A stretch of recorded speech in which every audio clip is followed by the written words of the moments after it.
buenas tardes, buenas noches, buenos días, bienvenidos y bienvenidas nuevamente a Argenchile junto a Eva Meaptiu. Y ahora, frente a nuestro nuevo auspiciador, la editorial Ano Canay, que la pueden buscar en Instagram. Estamos junto a Andrés Carimán, quien es abogado, es escritor, es poeta también, y también escribió un libro por la editorial y vamos a entrevistarlo hoy en día. Hola Andrés, ¿cómo estás? Hola, muy bien. ¿Ustedes qué tal? Muy bien. Eva, comienza con la pregunta. Sí. ¿Qué te motivó a escribir Saltimbanco y cómo surgió la idea principal de la novela? Oh, bueno, esa es como una pregunta bien larga. Cuando yo tuve la primera idea de Saltimbanco, yo tenía 16 años. Ahora tengo Wow. 30. Ay, sos Entonces, re joven ¿sí? y tan prolífico. Es excelente el libro. Ah, muchas gracias. Bueno, entonces resulta que fue básicamente como un trauma que viví cuando era muy joven.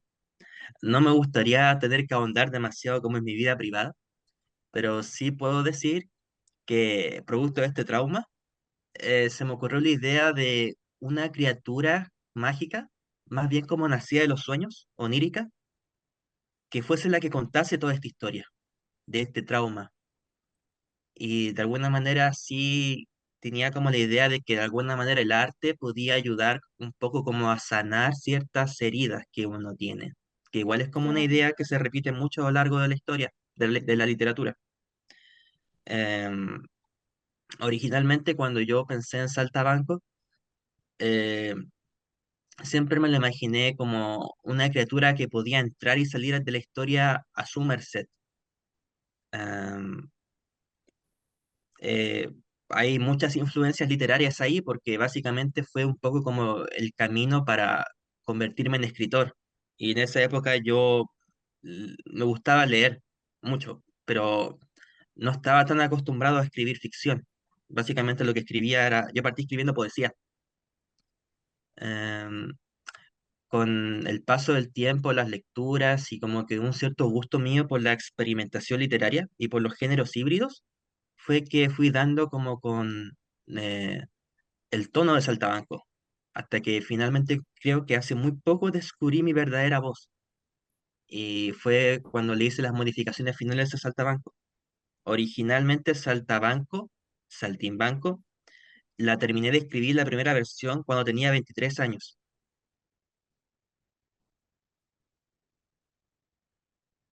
Y la mandé al premio Roberto Bolaño. Le dieron mención honrosa, pero un año después, cuando dejé de descansar el texto, reposar, lo leí y no me gustó. Sentí que no alcanzaba a decir lo que realmente yo quería decir.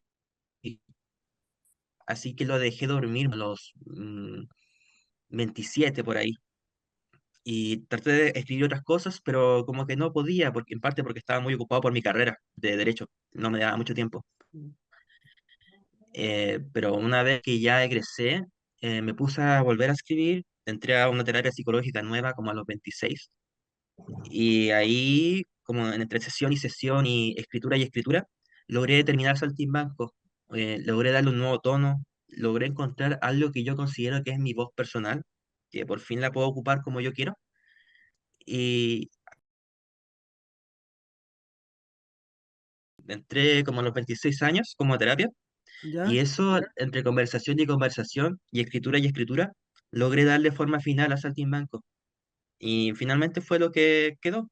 Eh, Esta es la versión definitiva que más se acerca al proyecto que originalmente proyecté cuando tenía 16 años. ¿Y Ok. por qué el nombre Saltimbanco?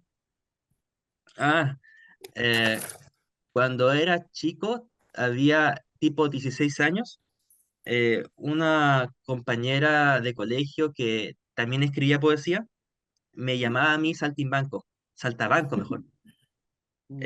Era por una broma que cuando eh, cuando pasó uno de los eventos, como la novela igual es autobiográfica, Sí, cuando pasó uno de los elementos más como traumatizantes de la novela, yo por alguna razón como que encontré un poema que hablaba sobre la depresión y sobre como una especie de payaso que estaba triste por eso.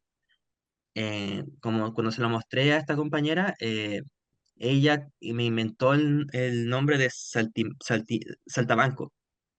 Fue así como que yo me apropié de este apodo y se me ocurrió así colocarle el nombre Saltimbanco, básicamente porque es un saltabanco, un saltimbanco y un saltimbanqui son cosas más o menos distintas, pero para mí eran lo mismo.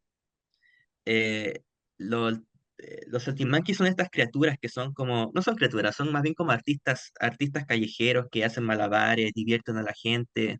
No son como los porque también, no sé si conoces el Cirque du Soleil, hay un Sí, espectáculo que se llama Saltimbanqui. sí lo sé. De hecho, cuando yo escribí Saltimbanco por primera vez en Google, me apareció que existía un espectáculo que se llamaba Saltimbanco. Y precisamente Saltimbanco es una de de uno de esos artistas como los que participan en ese espectáculo. Así me lo imaginaba yo en mi mente, con la clara diferencia que yo siempre imaginaba a Saltabanco como un artista así, pero más pequeño, es decir, como una criaturita. Yo diría que más o menos como una cosa así. sí. ¿Y eso dónde lo conseguiste? Me lo compré en una feria, tengo una colección. Eh, ¿Y ese saltimbanco? Sí, o sea, tengo varios, de hecho. Te los podría mostrar. Ya.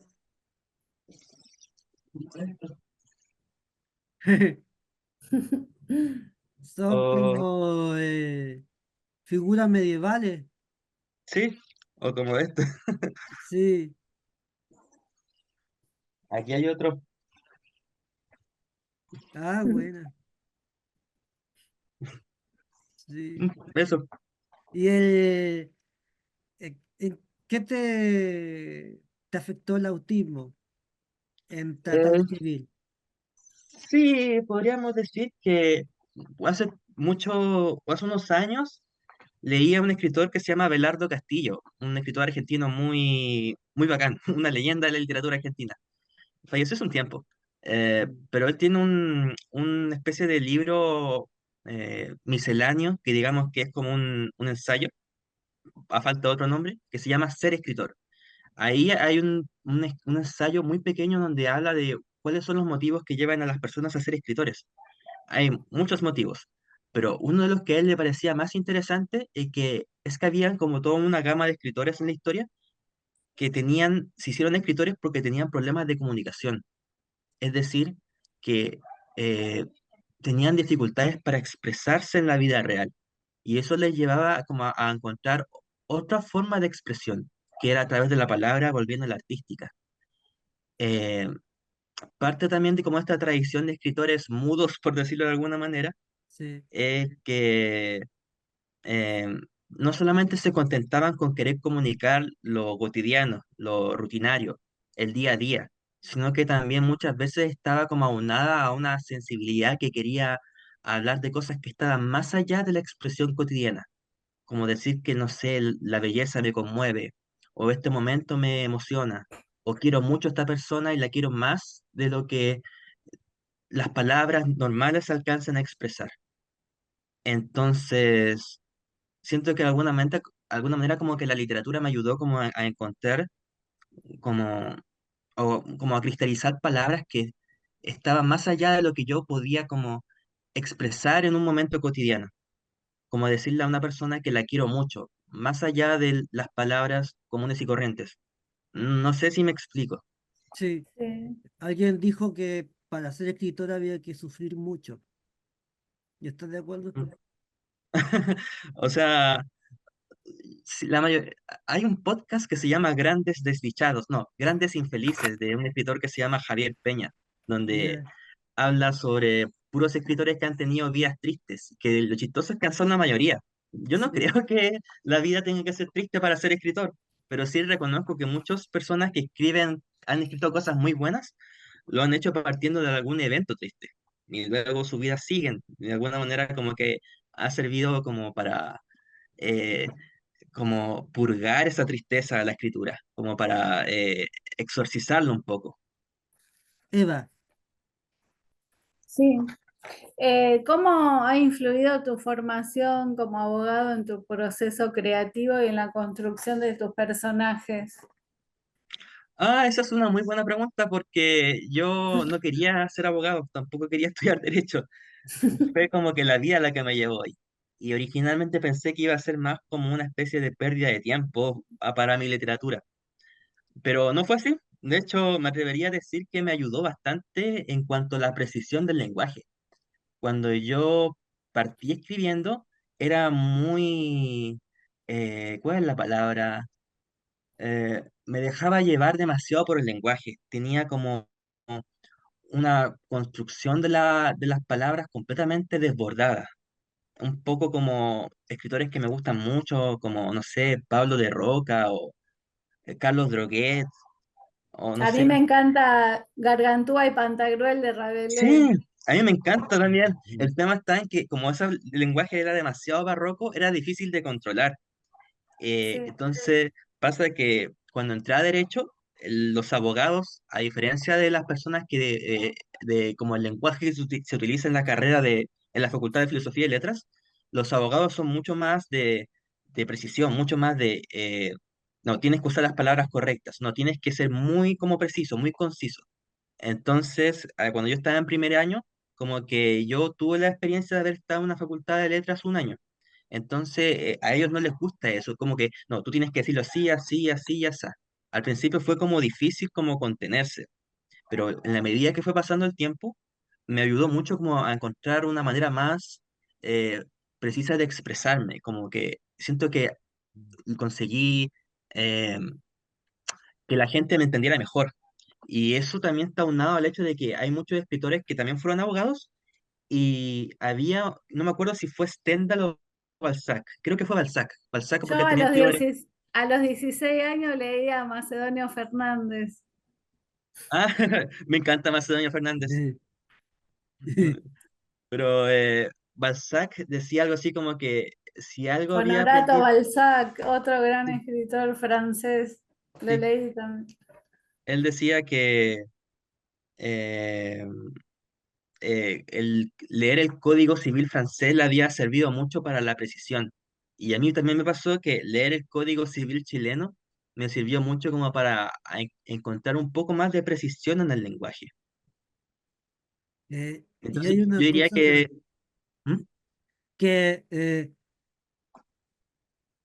hay un lenguaje también que es muy, como muy sofisticado también, y yo estaba en un taller de literatura y alguien dijo, no, hay que escribir para que la gente entienda, no tanto, no tanta palabra y tanta cosa. ¿Y a ti qué te parece eso?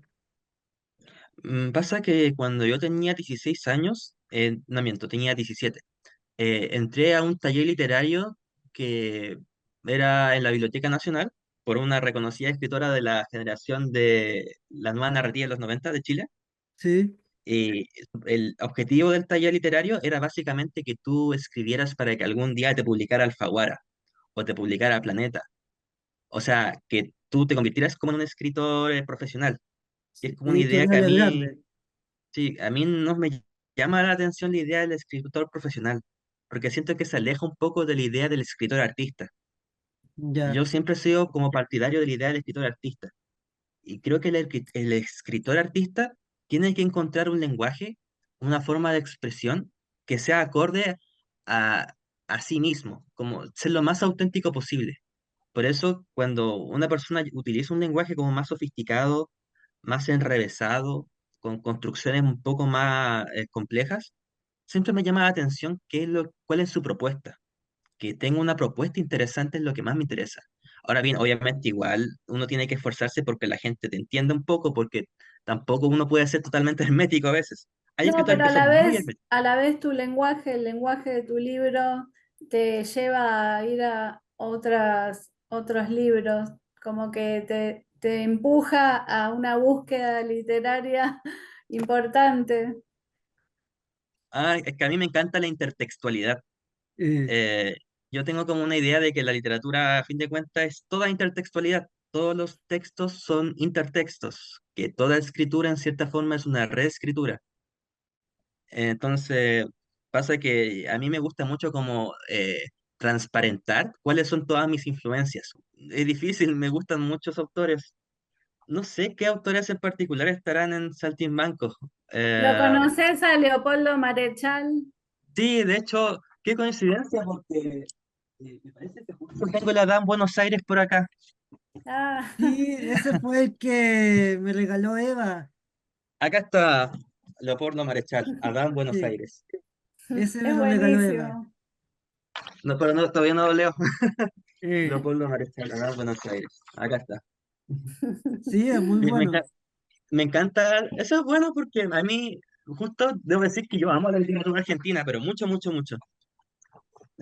No solamente el lado A, que es más como reconocido, más como Cortázar, Borges, Pizarnik, sino también el lado B de autores como más como ocultos, tipo, no sé, Osvaldo Lamborghini, o no sé, ¿quién más podría ser oculto? Porque en realidad, no sé, la Iseca, me parece bien, bien, yo iba a decir ¿Leíste entretenido, pero la algo verdad de es que son Marco de como, Nevi?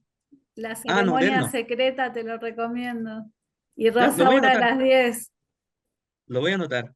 Sí, me encanta la literatura argentina y eso también nos lleva a otro, otro punto que es que siempre he admirado cómo los argentinos utilizan su lenguaje, lenguaje rioplatense en su literatura. Sí, Eh, Ayer viste que el lunes se celebra acá en Argentina, rememora, se recuerda el tema de los militares y todo lo que hicieron. Y los chicos leían textos que fueron prohibidos en la dictadura, un texto infantil, hasta textos infantiles prohibían en la dictadura. eh, Como un elefante ocupa mucho espacio, del Elsa Bornemann. sí, era Terrible eso. terrible. ¿Y Mm. para ti cómo influyó, no sé, se llama el personaje, la hermana y sus padres en lo que es la escritura? ¿Te refieres en qué sentido? En, en su vida, ¿Del personaje? en la vida del personaje.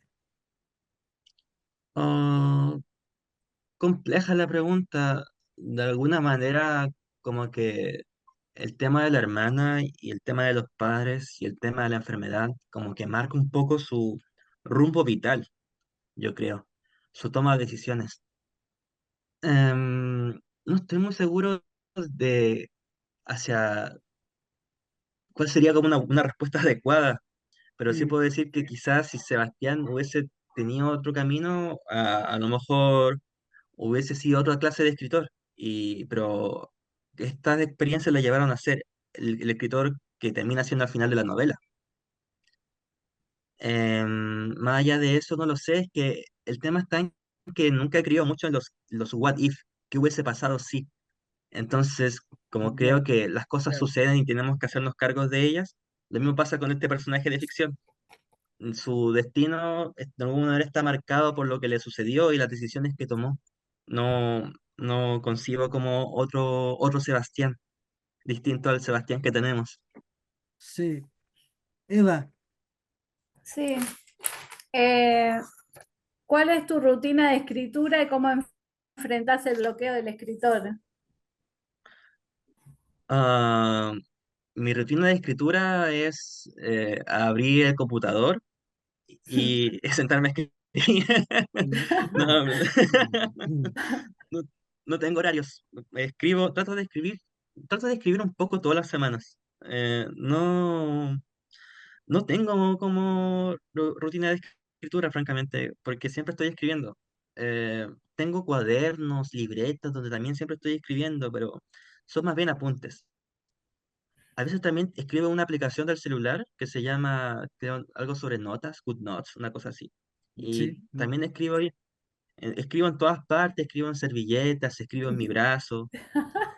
Escribo en mis propios libros, de hecho, a veces cuando me falta papel, escribo en los libros que estoy leyendo, así, aquí no sé si se nota.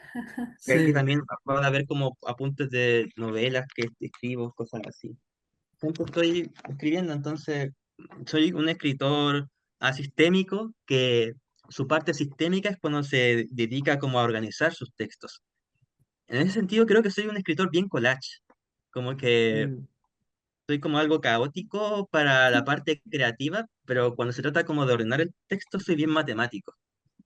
Entonces, no me, como dije, como que evado mucho la idea del escritor profesional, básicamente porque no tengo que trabajar también, no puedo como sí, sentarme a las 8 de la mañana a ponerme a escribir, tengo que levantarme a las 5 de la mañana, 5:30 para llegar a mi trabajo y mi trabajo salgo a las 6 y llego a mi casa como a las 8, entonces tengo que estar buscando como momentos de escritura en todas partes. No es como que tenga como una rutina. Y respecto al bloqueo de escritor, yo lo viví, pero lo viví como entre los 23 a los 27 años. Escribí muy poco, casi nada, como una página al año. Pero fue más que nada porque no estaba muy seguro de cuál era mi voz. Como ahora como que descubrí cuál es mi voz, como que siempre estoy escribiendo. Fue una cuestión bien de carácter bien vitalista. No sabría cómo transmitirle a otra persona, cómo empezar a escribir un montón y evitar el bloqueo de escritor, porque tiene más que ver como con quién soy yo como persona. No sé si me explico nuevamente. sí. Sí, Es con el tema es el autismo o no. ¿Qué cosa? ¿Tiene que ver con tu tema más del autismo o con otra cosa? Quizá tenga que ver un poco con el hiperfoco. Yo soy bien obsesivo con mis temas. Es decir, tengo pocos temas de conversación Mm, y siempre esos temas de conversación giran muy en torno a la literatura. sí, No es como algo de lo cual pueda escapar. Es algo que sencillamente forma parte de mí. Entonces, como tengo dificultades para hablar de, no sé, qué bonito estuvo el día de ayer, qué bonito fue el fin de semana, mientras la gente habla de esas cosas, como que yo no puedo evitar hacer teorías literarias en mi cabeza. Eso me ha llevado un poco como a cierta soledad y cierto como aislamiento, pero que igual he luchado gracias a la terapia y todo, y buenos amigos que he conociendo el camino, mm, pero es como una forma de ser, no es como algo que me pueda cuestionar mucho. A fin de cuentas, lo más importante que uno tiene es aprender a aceptar tal cual uno es, con las sí. virtudes y los defectos. Y, y, y de hecho, creo un poco que la novela que estoy escribiendo ahora tiene un poco que ver con eso. ¿Y de qué se trata la novela? La de ahora Sí, es sobre un abogado que tiene que atender a unos clientes que son monstruos. Los monstruos viven en un mundo cotidiano. Es decir, todo el mundo sabe que los monstruos viven ahí, los monstruos son choferes de Uber, no sé, trabajan en los bancos, pero a la gente igual no le gustan, y a los monstruos tampoco le gusta a la gente. mm, Entonces, este abogado tiene 8 clientes y los 8 clientes son distintos. Cada cliente, son 8 partes, cada parte está protagonizada por un cliente, que este abogado, que se llama Andrés Carimán, tiene que atender. Eh, Cada una de esas 8 partes está a su vez dividida en 8 capítulos, y eso se debe a que me robé la estructura del I Ching, que son los 8 hexagramas que se juntan entre ellos para hacer 64 hexagramas, porque el abogado usa el I Ching para muchas veces resolver conflictos jurídicos, lo deja al azar. Entonces, igual como Saltimbanco, igual es como un libro que está en una línea bien surrealista y onírica. Entonces, sí. lo que puedo decir es que la novela, creo, eso es lo que me han dicho de la gente que la ha leído, trata un poco sobre lo que es ser distinto, eh, como lo que es no estar muy en la norma. A fin de cuentas, la palabra monstruo creo que tiene que ver con esa persona a la que señalan con el dedo, porque se sale de lo normativo. Yo te tenía una pregunta, pero yo no sé si tú quieres contestarla o no. Porque hay una escena que es en el libro muy fuerte de un eh, profesor o escritor que abusa sexualmente del personaje. Ujú. Y eso me recordó mucho a Íñigo Errejón, que es un político de Podemos, que es un grupo de izquierda de España. Ujú. Él tenía como una doble personalidad, porque primera parte en su personalidad era como muy feminista, Ujú. públicamente, pero privadamente era más, no sé, más sexual y todo eso, le gustaban muchas otras cosas. Entonces yo quería preguntarte, ¿qué opinas tú? ¿Existe como un discurso más público que es como medio hipócrita o no? Es complejo porque las personas a veces muestran una cara en público que suele ser muy distinta a quienes son realmente. En lo Mm, personal, yo tengo la impresión de que la gente que está muy obsesionada con mostrarse de alguna manera en público, que hace mucho mérito para mostrarse prácticamente como que son como superhéroes de mm, lo bueno, de lo correcto, de lo políticamente correcto, por lo sí, general siempre tienden a ocultar algo. Eh, Creo que la mejor manera de tratar de hacer lo que está bien es ser uno mismo y aprender sobre todo a escuchar a los demás. Porque siento que igual un poco en esta época, todo el mundo, esta época de redes sociales, donde en todas partes hay como donde colocar un mensaje, o sea, donde sí, publicar tu opinión, siento que todo el mundo está muy enamorada de su propia voz, enamorado de su propia voz. Y creo que es esencial comenzar a aprender cómo a guardar silencio. Yo soy experto en guardar silencio sí. y aprender a escuchar lo que las otras personas tienen que decir y escucharlas atentamente y de buena fe. Creo que ese es el primer paso para, no sé si esto responde a la pregunta que me acabas de hacer, pero sí Mm, te podría decir que no, si realmente se busca hacer algo como algo correcto, algo bueno, el primer paso es tratar de colocarse en los zapatos de las demás personas, hacer sí. ese esfuerzo imaginario, independientemente qué historia de vida haya tenido esa persona, qué condición pueda tener esa persona, qué, no sé, qué historial pueda tener esa persona. Colocarse en los zapatos de los demás, yo diría que es como lo esencial.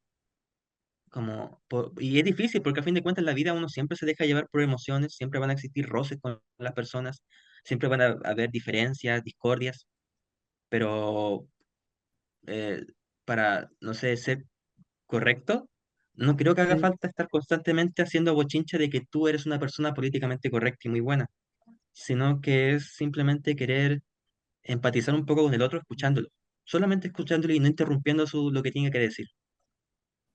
Hay una cosa que yo quería comentarte que eh, cuando pasó lo de eso de que decían que los peces jugaban al fútbol, etóloga que se llama Jane Goodall, ella dijo lo mismo. Es, es una de las personas que han estudiado durante más de 50 años los animales.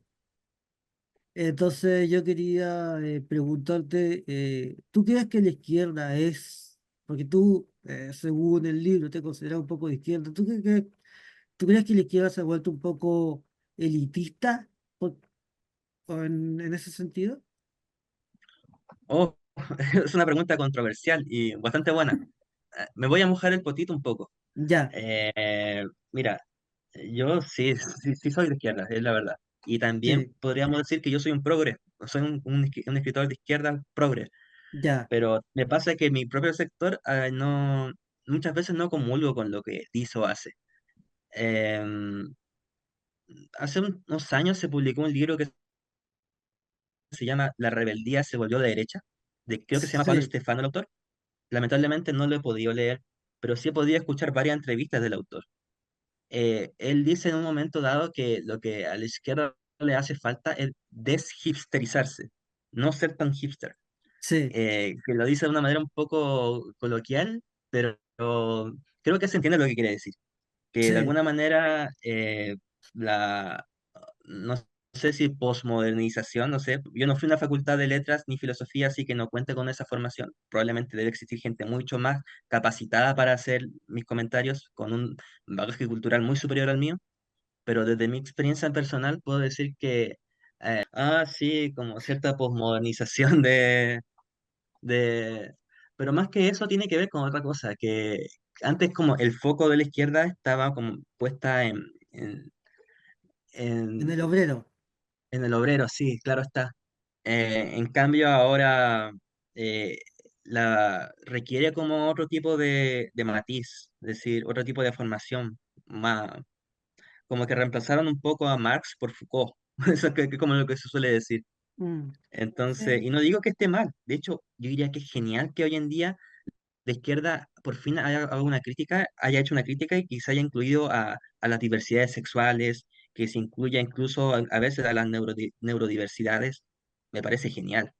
Me parece porque hay un manifiesto del Lemebel, de Pedro Lemebel, que habla un poco sí, sobre cómo la misma izquierda a él lo segregaba por el hecho de haber sido homosexual y le preguntaba a sus compañeros si le iban a dar un pedazo de cielo rojo para si algún día nacía un pajarito con el ala rota y para que pudiese volar por ese cielo rojo. Entonces, que exista esa integración de diversidades sexuales, del caso de la mujer, por ejemplo, dentro de esta nueva forma que ha adquirido la izquierda me parece excelente. O sea, no va por ahí la crítica. La crítica va por el abandono a la persona que no tiene acceso a la formación, la persona que, al obrero, tal como dijimos, la persona, sobre todo porque hoy en día el mundo ha cambiado. Es decir, sí, los obreros de antes ya no lo son como, no son así. Hoy en día tenemos consumidores, que es distinto. sí, Tenemos como un panorama totalmente distinto a como era, no sé, en los años 60. El activismo político hoy en día es radicalmente distinto y requiere como de que se examine con otros ojos. Más allá de eso, podríamos seguir con la discusión, pero si te soy sincero, me gustaría más formarme al respecto, porque no siento que yo tenga como un amplio bagaje cultural en lecturas, no sé, en temas sociológicos, todo el tema, como para darte una respuesta. Te recomiendo la comunidad organizada de Perón. Yo, encantado. Yo, cualquier cosa que me recomiendan, yo lo anoto. Eva, Sí, ¿cómo fue tu experiencia al publicar en Editorial Anocanay y qué desafíos enfrentaste durante el proceso? Am, Mi experiencia fue excelente. Rocío fue un amor conmigo. De verdad, me fue como muy, me, Divina inte- ella.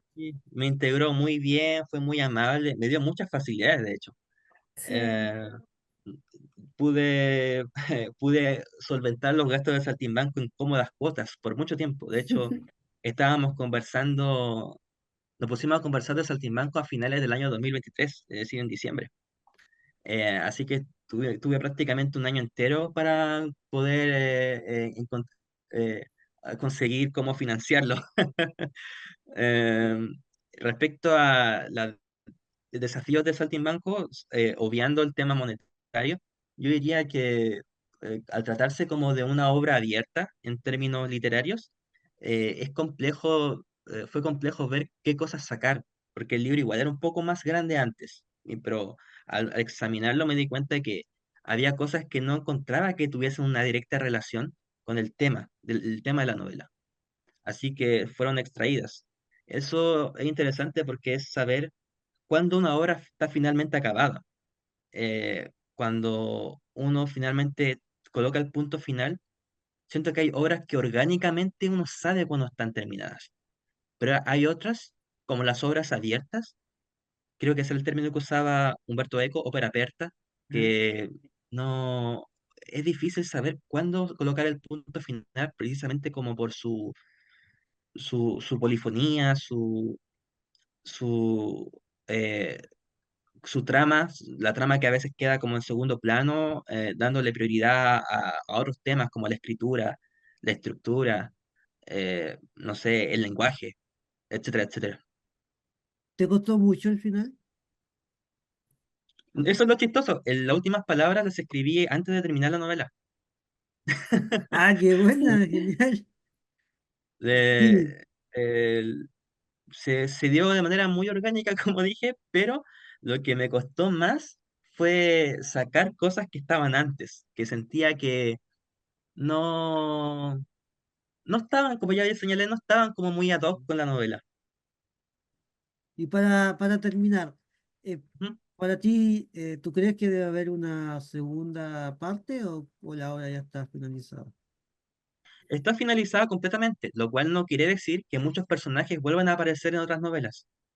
De hecho, en la Ah, novela que estoy escribiendo ahora, hay personajes que vuelven a aparecer, pero no son protagonistas, simplemente aparecen. Ba- a Bacán. mí me pareció muy cruda la parte de Sandra cuando la violan varios hombres estando embarazada, Mm. que pierde el bebé y que después se encariña con Millay. Sí, Sí, hay escenas muy fuertes también en la obra. lo terrible es que muchas de esas escenas fuertes están extraídas, tienen su material en la realidad. Sí, Mm. Entonces, el mundo realmente es así. así es. Bueno, muchas Pero no gracias, por eso quiere Andrés. decir que... Ah, claro. Muchas Gracias gracias, a ustedes. Andrés. Gracias a Eva y gracias a la editorial Ano Canay. Sígala en Instagram y en Facebook. También a Rocío Fernández, la escritora que se hizo viral y después de que nosotros la entrevistamos. Así que muchas gracias y será hasta una próxima oportunidad. Chao, Andrés. Nos vemos, que estén muy bien. Gracias. Muchos cariños. Igual.